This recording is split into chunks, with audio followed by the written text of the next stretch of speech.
Hi everybody, I hope you're doing marvellously well. It is my distinct pleasure to talk to the amazing Mr. David Hewitt.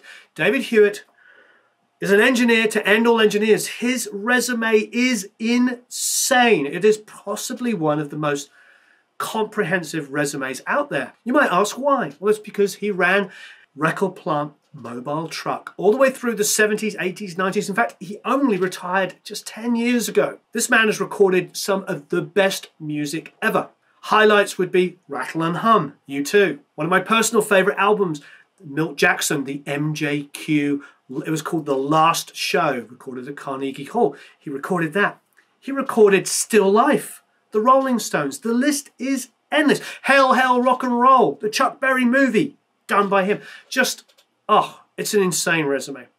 He has a book out, by the way, which you can go and click down there. It just came out. It is phenomenal. I'm really, really excited to talk to David. David is, he's a legend. Every major producer and engineer, especially all the New York guys, just love David. And with good reason. Incredible recordings, professionalism. This guy recorded 2,000 to 3,000 live recordings. 2,000 or 3,000. That's a resume. So, without further ado, let's talk to... Oh, I hear you. David, how are you? I'm okay. How are you doing? You know what? I'm good. I'm blessed and I'm excited to be able to talk to you today. Well, vice versa. This should be fun. We did we had a long telephone call probably about over a year ago now. It's pre-COVID, so it would have been like maybe 2019. Yeah, it only feels like a century. It's been so long in this COVID delay here. Yeah, amazing. I'm so excited that your book is out, and that's Jack has told me so many stories about you, and they're all good, by the way. They're all good. Okay, that's what I keep assuring people, that no one was injured in the writing of this book. leave out that stuff, So, I mean, it would be great to sort of go through that, I suppose, a sort of brief history and time, how you got into that world. Because, you were at the forefront of a massive boom in the 70s where suddenly, who knew, live albums were suddenly going to be like the biggest selling thing. So how did you get into it in the first place? Yeah, that was quite a change, wasn't it, when the live albums became a commodity. But like everything else in life, it... usually started with women. I had a previous occupation. I built sports cars, and I thought I was destined for the racing business. My military father, he was a career Air Force pilot, starting in Europe, and we were stationed over there. And of course, that's where I got the big Jones with all the Ferraris and all that kind of thing. And that leads into the concept of the eras, and that was an era for me. It was the European sports car stuff. I ended up with this wonderful woman who was a singer-songwriter, and I wasn't good enough at the guitar, to play in the band. But as I often joke, I did learn how to punch the record button, and that kind of started at what was then called Regent Sound in Philadelphia. Had been Cameo Parkway, going way back. But he, like so many things that, the economy and all that sort of thing didn't quite work out. I had actually rented the New York Record Plant remote truck. They had a Wally Heider truck on lease at the time. And we went down and recorded a big TV pilot in Philadelphia. It was, full orchestra and bands and, endless. I couldn't believe it. You never see that. If you grew up in a studio, you never saw the chaos that happens in a big live television production. You've got cameramen, you've got directors, you've got people yelling and carrying on, and audio. That's over there somewhere. But when we got back to the studio and played back these big 16-track tapes, it was all there. It was all great. The record plant guys did a bang-up job and then left. And I thought, you know what? I kind of like this idea. You come in, you record the music, you leave, and then you go on to the next one. Instead of doing 10,000 guitar overdubs. So that was kind of the impetus to to get me moving. Regent was sold. That's another very long story. I went out to I drove out to L.A. And because I had met Chris Stone and Gary Kilburn, the founders of Record Plant New York. I was trying to get on with they were building Sausalito at that time, and that's where I wanted to be. One place. It wasn't finished, so no job there. Go down, harass Chris Stone. 10,000 guys waiting to get in there. I come back home dejected. Look, what am I going to do now? I go to New York. I walk into Record Plant New York. I basically get hijacked right there to go on a remote, because the studio got, they had great engineers at Record Plant, wonderful stuff, but they had hardly anybody that could go out on the road, because that was a whole new, what's that truck doing out there? We immediately drove off. It's like freezing. It's January in 1973.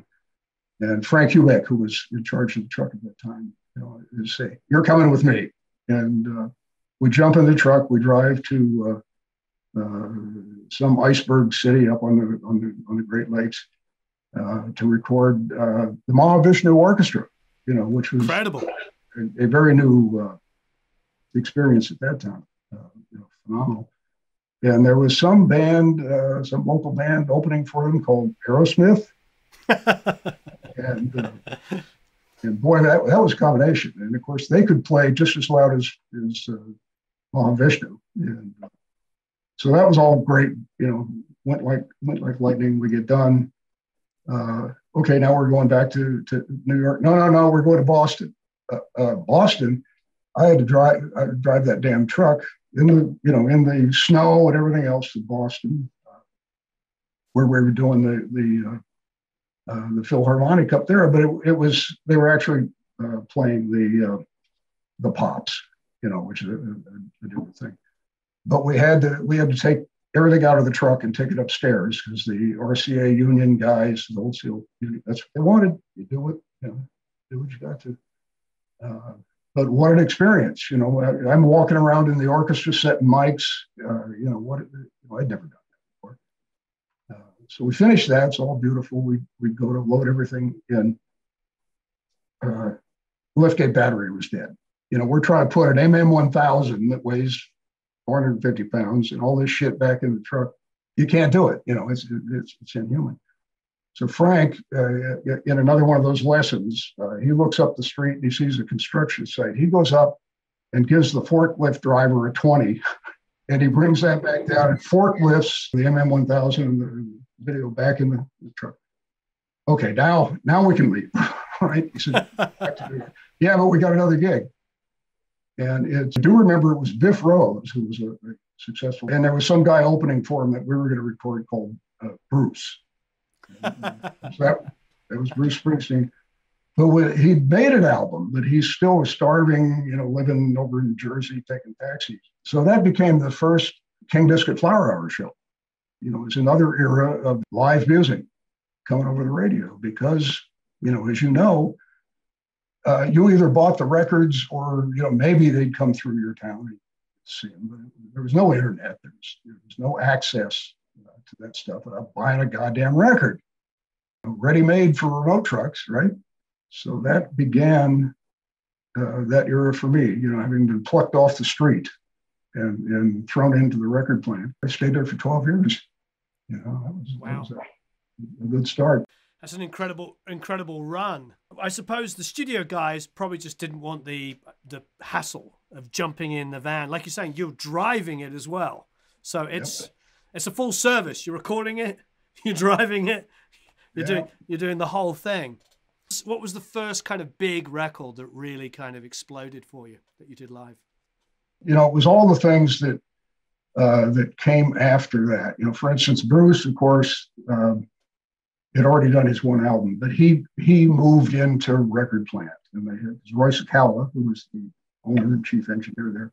He was very at home there, and he had another one of those vignettes. I also, there wasn't quite enough remotes for, to pay me for living in New York even then.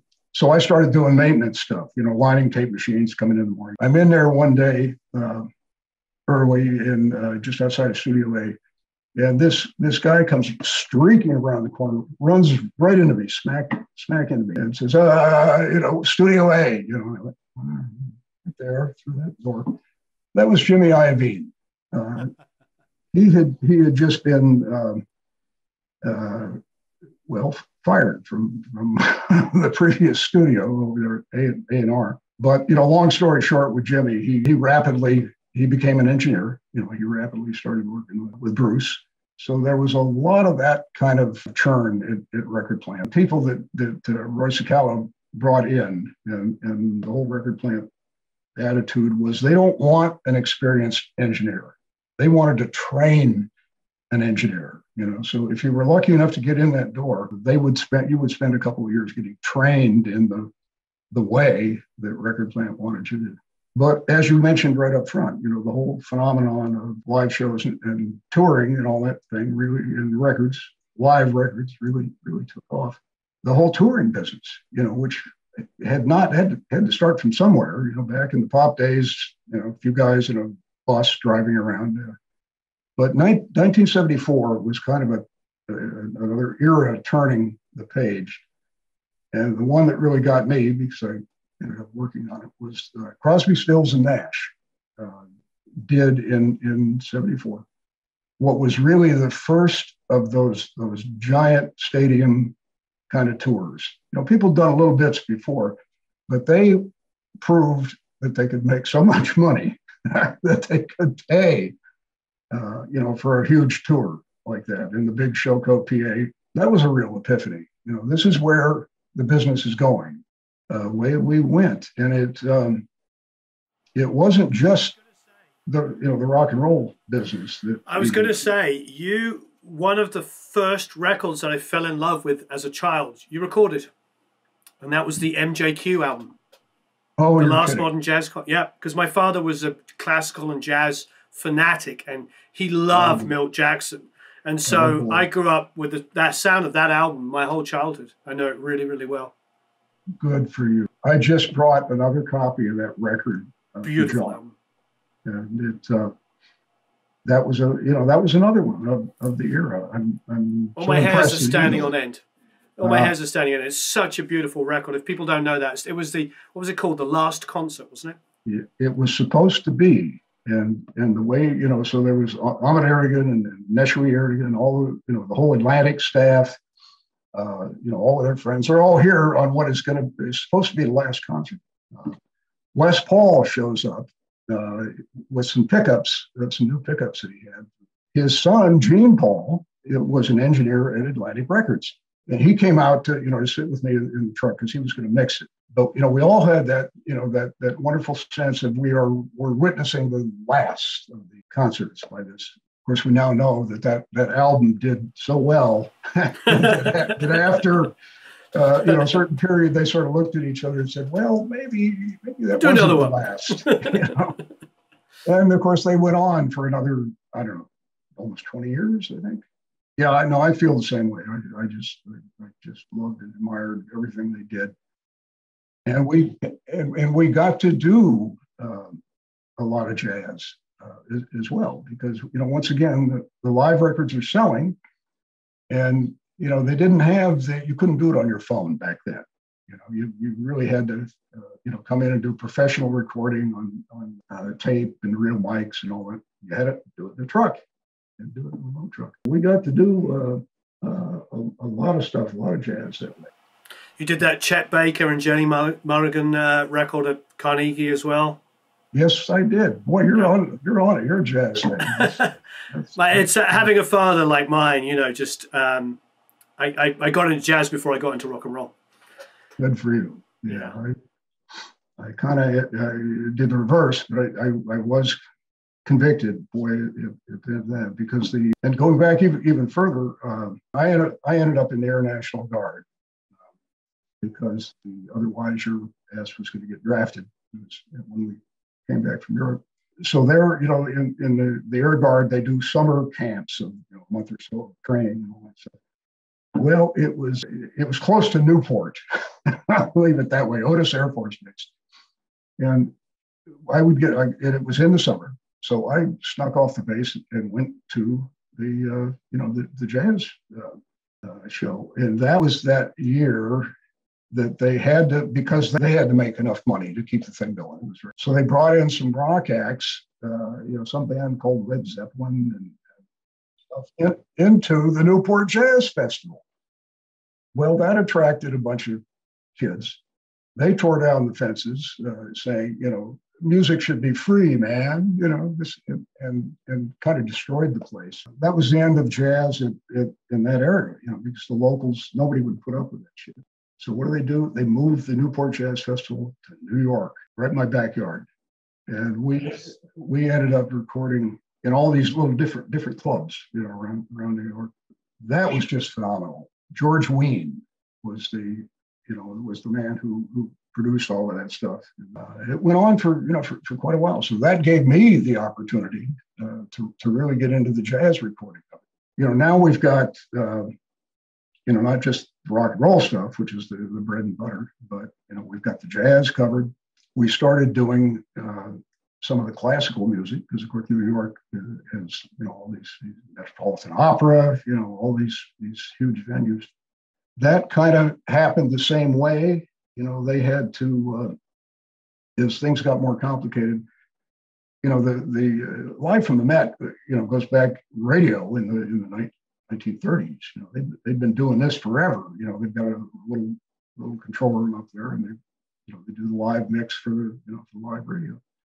But everything gets more complicated and more mics and more everything. So now they got to record it.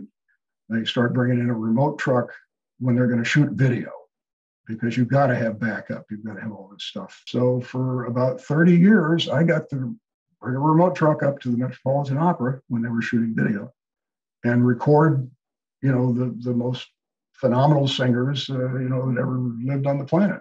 And not to mention the orchestra. And I wasn't doing the live mix. We recorded the multi-track tape, which they would use when they did post-production and they needed to do this stuff. But I got to experience it, for all those years.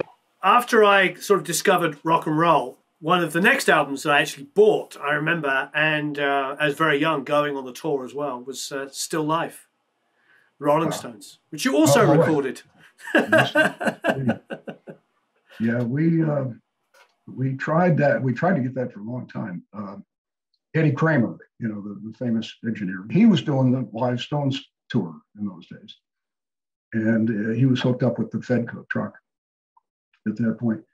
But we gradually got to do them when we kind of got our foot in the door with it. We stayed there. Tell us a little bit, what was the experience of doing the Stones live recording? When we first intercepted, it was fine. It was Shoko doing the PA. And I had made friends with a lot of those guys, Jack Maxon. It's rock and roll. It's not rocket science. I had a huge fly pack, as we used to call them. I had a bunch of different consoles. For the Stones tour that year was in Buenos Aires. So I had packed up all of the remote recording stuff and shipped it down there with their PA gear and everything. It flew down on one of those chartered Russian jets with the 6 engines, those huge, biggest transport on the planet. And so we wrap up the net and go get our flight down to Buenos Aires. I'm walking down, we're walking down towards our hotel. We had to walk through this wonderful downtown area in Buenos Aires, a beautiful city. And all of the commercial streets and everything are plastered with all of these billboards about the movie and the live album and all that stuff. We had just finished the Academy Award shows, and here it is down in Buenos Aires, same thing, different day. But they sold out. It's at the River Plate. There's a giant soccer stadium down there that holds 80 some odd thousand people. They sold 5 shows. you know, and we, of course, now there was no truck that was really capable of dealing with that stuff back then. So we took flight back. They set us up under the balconies in the soccer stadium. We had to build we bought a million feet of foam and all that stuff. Tried our best to dampen everything out. But you got 80,000 people out there jumping up and down and screaming. Everything's shaking. Incredible. You hardly hear. And Ed Cherney is just smiling away. We finished up that one, and everything's packed up. It's going on. And the Russian trucks are going. All of a sudden, one of the guys comes down and says, "Nick wants to record the next show." And I'm going, "Oh shit! Everything's gone." And I frantically get on the. Of course, there's no internet. The phone service is terrible. But I managed to find a truck.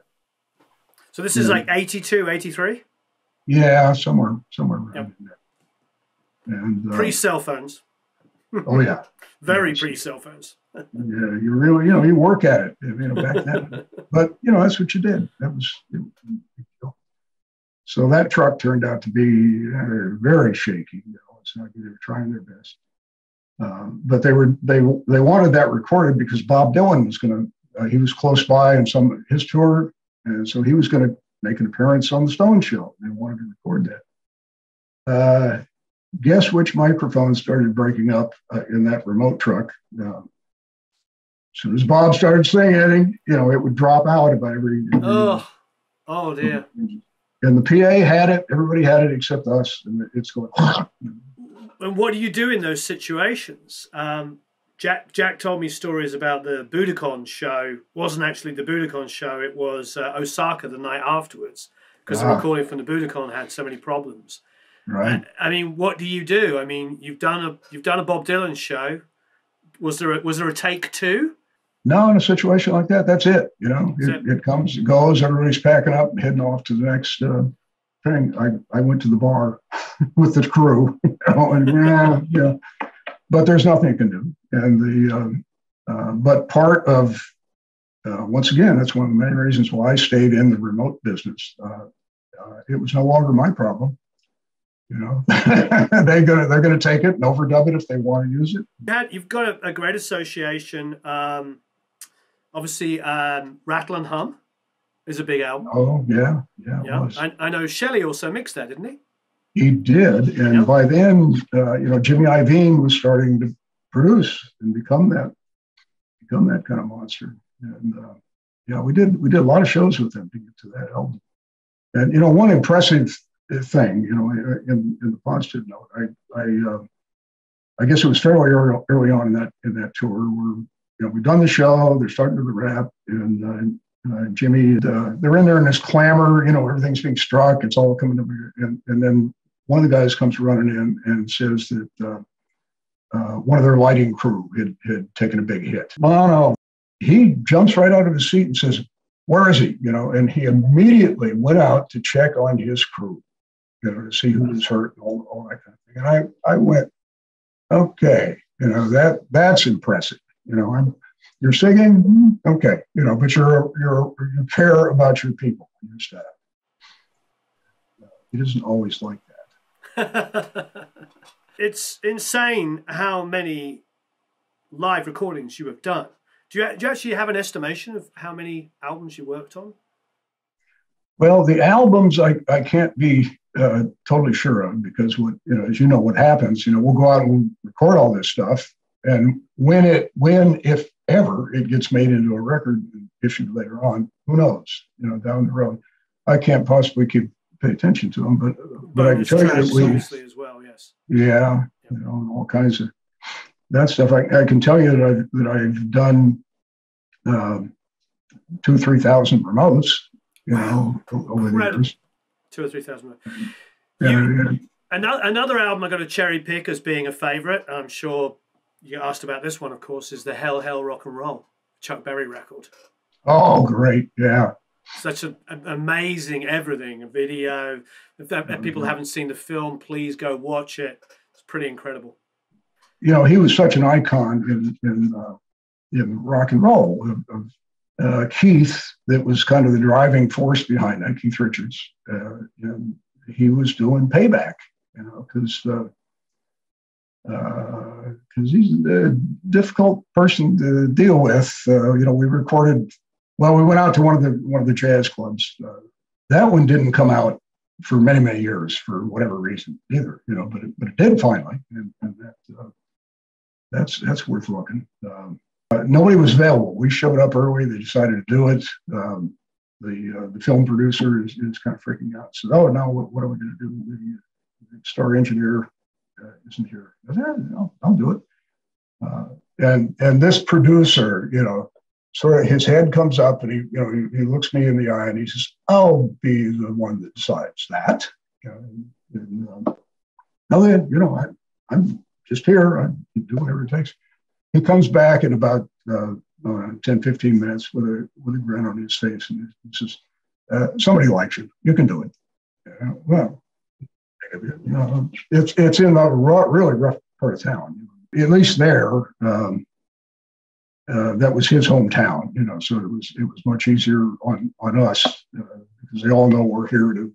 And we did the rehearsals and recorded back out there at Berry Ranch or whatever he called his estate, you know, and he had built a club out there, you know, back in the early days, have a business. But, you know, basically the locals took his license away and all kinds of shit. So he had a little studio built into what had been this little club for his own use. And so they were doing the rehearsals out there at the little club. So I got an opportunity to see. I'd go into the meetings in his house. He had this giant living room with wall-to-wall TV screens and wall-to-wall women. Michael Frondelli was the actual engineer, and he mixed that record. So I was there to support him and did a lot of the work. But he's a phenomenal engineer. We ran out of direct boxes because we got a ton of stuff in there. He's got some stuff in his little studio there. So we asked if we could maybe borrow a couple of direct boxes from him. Yeah, for $50. $50. We're doing your record, but that's how he thought.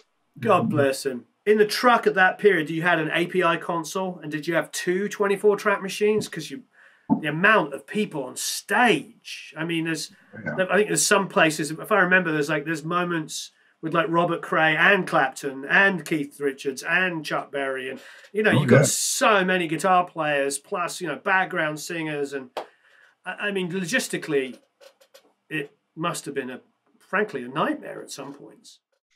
Well, you're absolutely right. Because it grew over the years. They keep adding shit. They never take anything away, and the inputs keep going. And at this point, that was still my black truck that I built at Record Plant. And indeed, that had a 44 input API custom console and a bunch of outboard mixers.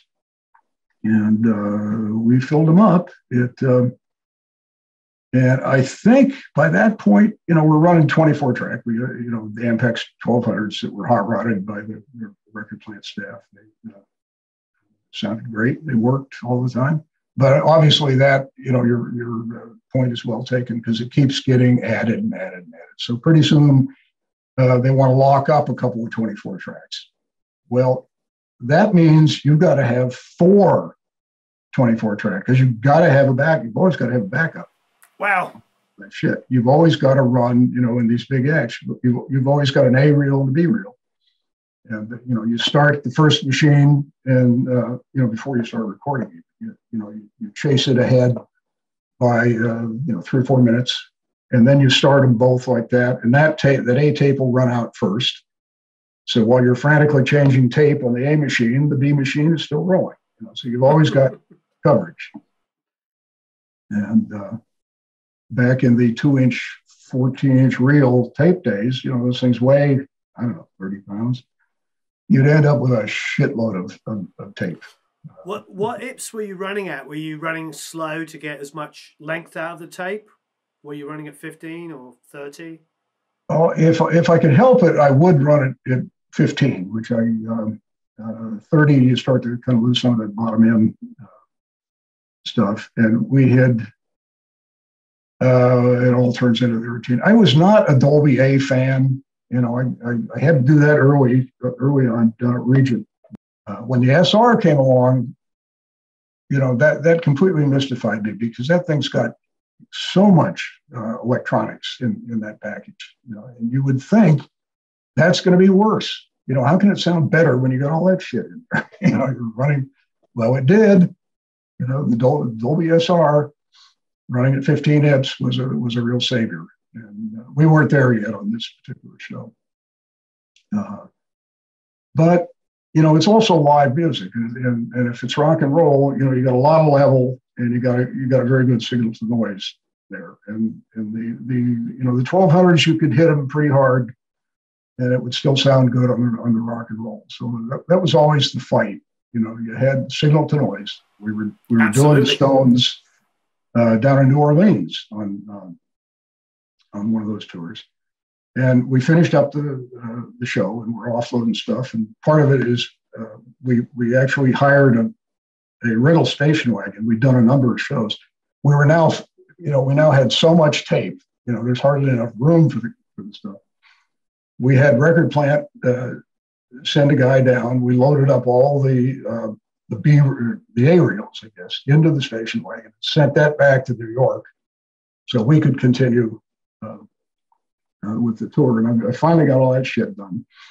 And with a magnetometer, looking for the magnets on the station wagon tailgate, and there are big fucking magnets on there. You don't want to set the tape next to the magnet. Oh no! We get that, and they're ready to go. Here comes the one of the production managers. It's Mick wants to record. We're gonna do a show with the Neville Brothers in the riverboat. You know, we're in New Orleans, and there's a giant riverboat. They want to record it. What we did do is take the 1200s out there on casters. They carry them down over the plank, you know, that goes into the riverboat, and the river is right there. You know, your multi-$1,000 stuff. Jack Maxson, who was one of the owners of Shoko, who then in those days used to mix front of house for the Stones, and he's got the Shoko Superboard, which was quite an advanced PA board in those days. And I went down, Jack, can I use your board? And Jack, being the wonderful guy that he was, said, yeah, but don't drop it in the river, please. You know, take it out of the case, you know, run it up 3 floors on the river, set all this crap up, you know, run cables down to the showroom in the river. Just as we hit the downbeat with the Neville Brothers opening, we hit record, we got it, you know, we're just record. They keep playing.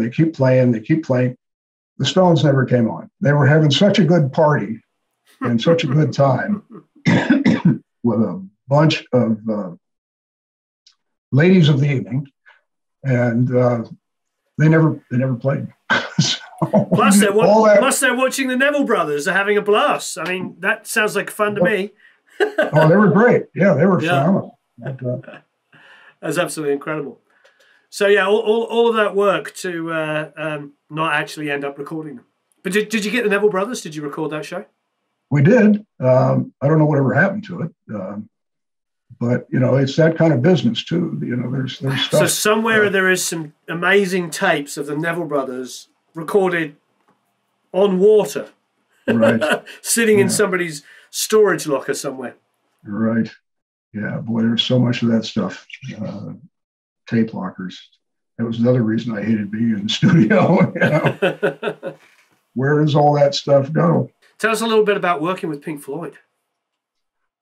That was great. Of course, it's, you know, what else can you say? Pink Floyd is so totally unique in this world, and of course I listened to those. We unfortunately they booked it so late. They decided at some point, okay, the tour is really working. Let's do it. But my black truck was already booked. It was up doing the 70th anniversary of one of the great conductors up in with the Boston Orchestra, and so I couldn't make that date. And we scrambled, and got it because they wanted 32-track digital, which was the older machines. But they had 2 of those. And then we had a couple of Atari 24 tracks to do. We put all the drums in them in the analog machine, and then all the rest of the stuff into the 32-track digital, and got all that done. And that was very hectic because I'm going from scratch. All of a sudden I got a gazillion inputs and stuff I've never heard before. That's what you do. You get it done. Roll with the punches. Yes. And that all came out fine, but they didn't when the band played back, they weren't happy with their performance, and so we picked up the next gig. Well, you know what, you did quite a bunch of stuff with Aretha Franklin, which is obviously another hugely important artist. Wow, that is amazing, and of course. You probably know about her. A lot of her early adventures into recording didn't treat her terribly well. When she signed to Atlantic, they knew they had to let her loose and be who she was, and that's when it really took off. After her father was murdered in the church, and there was the riots in Detroit and all that kind of thing. She went back to church. Of course, she was known for live gospel album early on. It was a huge success. But she wanted to do this again, some health and healing and everything for her constituency, because she grew up there in that church. And I got the call to do that, thankfully. And as I mentioned in the book, that was so incredibly intense to fly out there and get into one of her limos that would take us through the areas of Detroit, some of which were still burnt out, and there was all of that business, and to land at the church and go into to meet Aretha and group and everything. Thankfully aware that I'm the only white guy for forever out here, but it didn't. Again, it's that wonderful epiphany. I was welcomed. They were all, all smiles and all, because they knew I was there for the music and for Aretha. It's just an incredibly humbling experience. And of course, she did. If you've ever heard any of that album, Boys and Aretha, just absolutely astounding. I suppose, some geeky questions.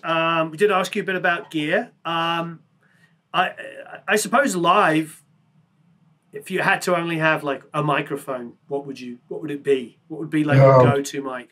When I first started out that, which was Regent in New York, Bob was very fond of the 2 extremes. He had some EV mics, like an RE15 and 16 and some of that stuff. And then he had a load of tube Neumanns, and then some other ribbon mics. And but that RE15 is a very underrated mic. I think it's been called the Buchanan Hammer. People actually beat nails with it, and that's probably true. And it actually, a good one actually does sound pretty good. It's fairly neutral. Most people are going to say, well, 57, which is the normal placeholder. And I got a ton of those too. A good one is a good one. And they're great on certain things, snare drum and all that sort of thing. John Lennon, when he was doing those albums at Record Plant, he and Roy had decided that there was one particular 57 that they liked on snare, Shelly Yakus, of course, and they would try endless numbers of them. And you could always tell it because it had the cracked frame on the nose, and it had a blue band on it. And nobody else would dare touch that microphone at record plant. You know, it was in the closet, but, you know, that was Lennon's mic. That's what he used. But, yeah, I was very fond of the tube stuff. In fact, when they closed Regent Sound and sold it and everything went away, I was responsible for getting a lot of that stuff sold. But there were 4 U-67s that they didn't get sold because at that point everybody wanted an 87. You know, that was the new thing, and I never really found a buyer for any reasonable amount of money for these tube Neumanns. And gradually, they ended up in my closet. You know, and that certainly was one of my favorites. But, you know, in the remote business, taking, you know, old tube mics out is a death sentence. You know, they're going to fuck up. It's just a matter of time. Or get stolen. And so they went back in the closet. And, so do you find you're generally using dynamic microphones on stage because of their proximity and durability? Well, the thing is, and every gig is different because it's a different band and it's a different place. It's, you know, all that kind of shit. And I go in there with an open mind of what's going to work. In rock and roll, usually when you come up and you meet the band, they've been on the road forever, you know, and they got all their shit down, what they're used to, and the monitor mixer and the house. They don't want to change mics. You know, they got it all down. And maybe I can say, well, oh man, you know, but you don't very often change mics on these guys, you know, unless you've got a producer with you that insists on it. I'm going to run what you brung, as they say in the drag racing world. And, you know, if something truly does sound bad, you know, you're going to go to the producer and so on and say, look, we need to change this. And they will mostly pay attention to reason, but they don't want, you know, the last thing a big touring production wants, that these guys have been out of the road forever, is some smart ass engineer coming in to tell them what to do. Yeah. You know, you're not well received. That. Where are you splitting? Are you doing an on-stage split, or are you splitting at console end, or was it different each time? It was basically always on stage. We had custom-made splitters. That was the key. You know, you needed that transformer that really had the windings and had all the shielding and everything else that really sounded good.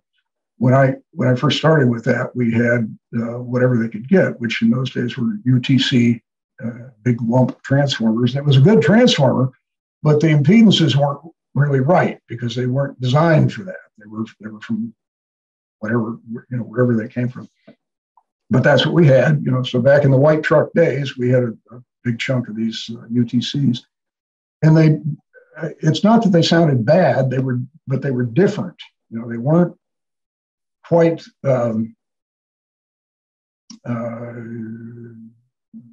neutral in the frequency response. They were just, you know, they were just a little off if you were looking for a realistic sound. You know. So as soon as I could, when those transformers came along, that's what we used. And they're on stage. We would try to convince them, you know, depending on the act and the dynamics and everything. We would like to be the first one in chain and hand you the split, you know, which is never popular. But in most cases, I would isolate myself because you don't know what they're going to do to you. You know, if you're taking the live feed, then you're susceptible to all kinds of shit that happened, you know, before it got to your transformer. If you're on the other side of the transformer, you are sometimes protected by that winding. You know, all of a sudden things and the ground lift. Don't forget the ground lift. You know, so it was safer. And like I say, once we got those custom transformers, they sounded good. Where are they sending Phantom from? Do they send the Phantom from the monitor from the monitor or the front of house?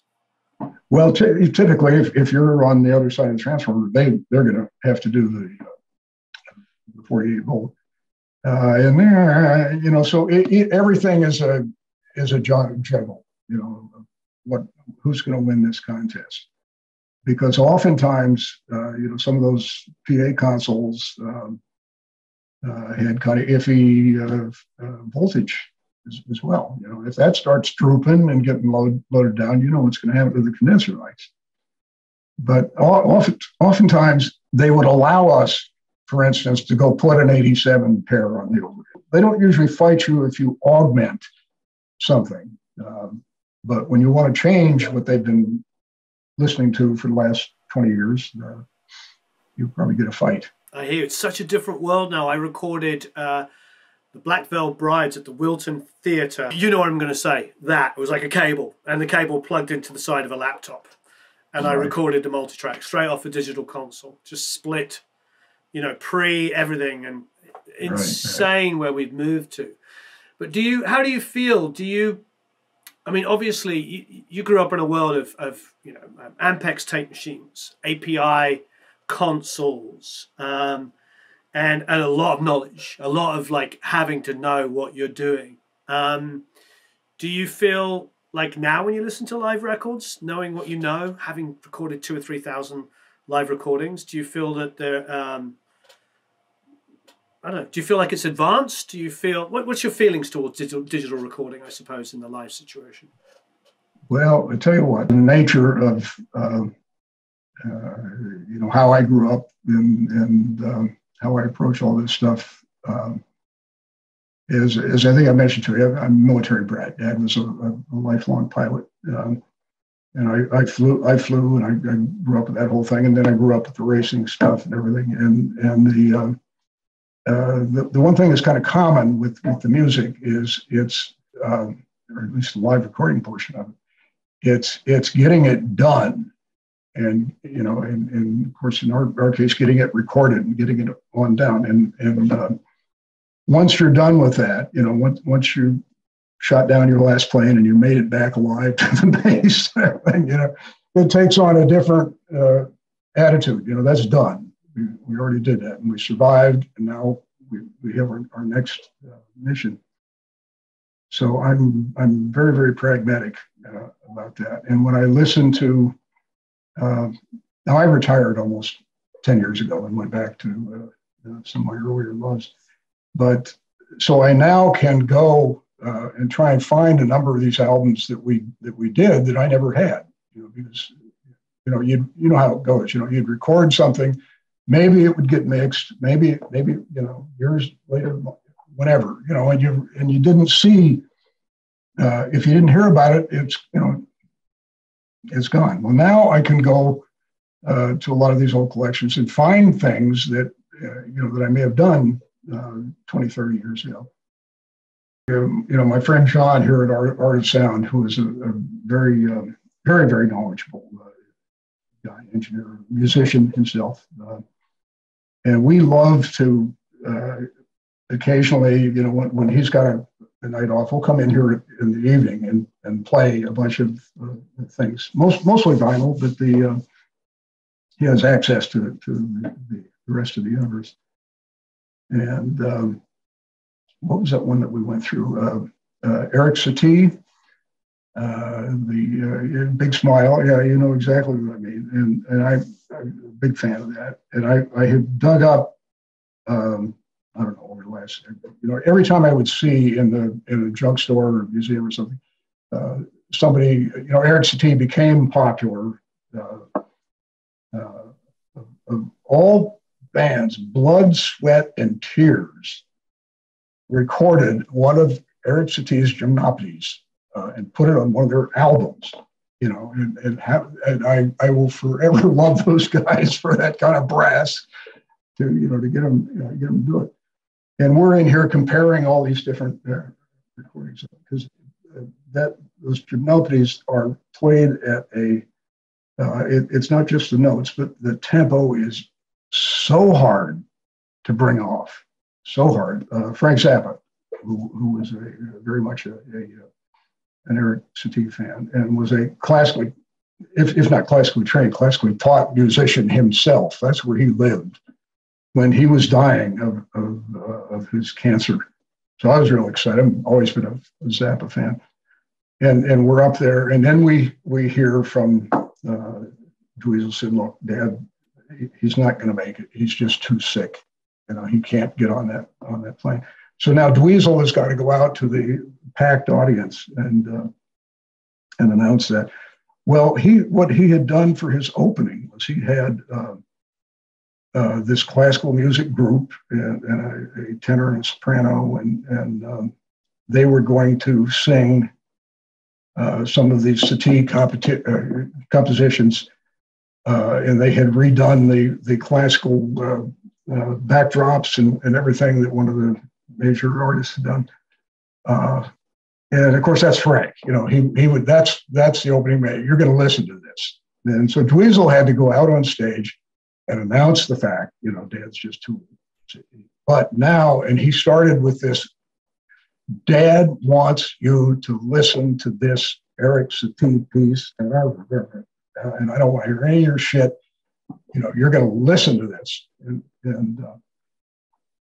so he does. They play it, and it's just achingly beautiful stuff, and these two operatic voices, and the moving backdrop that was done by Calder. The guy that did all the various hanging things. He did that when he was very, very young. And so they're quiet, and I'm in the truck. I'm listening to this, I'm over. And then almost down to the end of this one chorus, and you hear this, some little punk kid down in the front rows can't take it anymore. And he just moans. He says, "Oh, we want Frank." Oh my God. But it was perfect, because that's reality, right?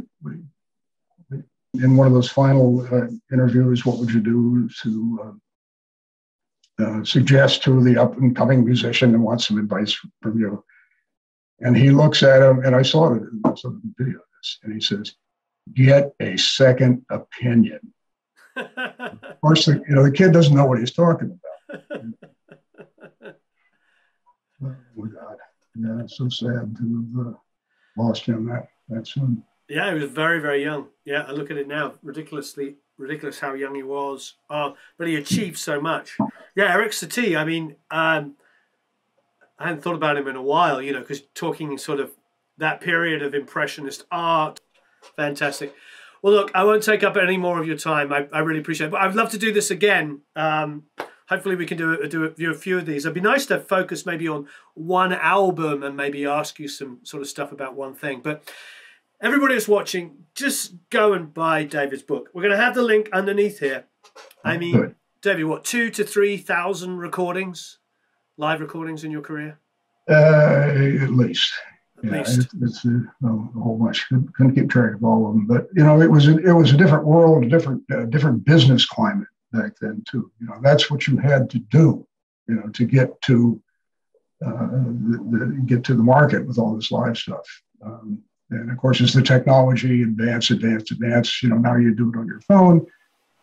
Absolutely incredible. Well, thank you, David. I really, really appreciate it. Thanks for your time. Hope to speak to you soon. Please, everyone, check out David's book underneath. Leave a bunch of comments and questions below, and I appreciate it. Thanks, David. Thank you very much. Thanks for having me. See you next round. See you next round. Thanks, everybody. I hope you enjoyed that. Please, please, please, please check out David's book. I highly recommend it. I think, like the Phil Ramone book, I think it's one of those must-haves to really understand what it was like to make albums in a day when it was a real job. As you heard from David, like showing up in environments where you just didn't know what the heck was going to happen. I mean, I love that story of getting a front of house console and sticking it on a boat or a barge to be able to record a band live. Ridiculous stuff, but just wonderful, wonderful stories. So please leave any comments and questions below. Check out the book. Have a marvelous time recording and mixing. Speak to you all again very soon. So long, farewell, auf Wiedersehen, au revoir.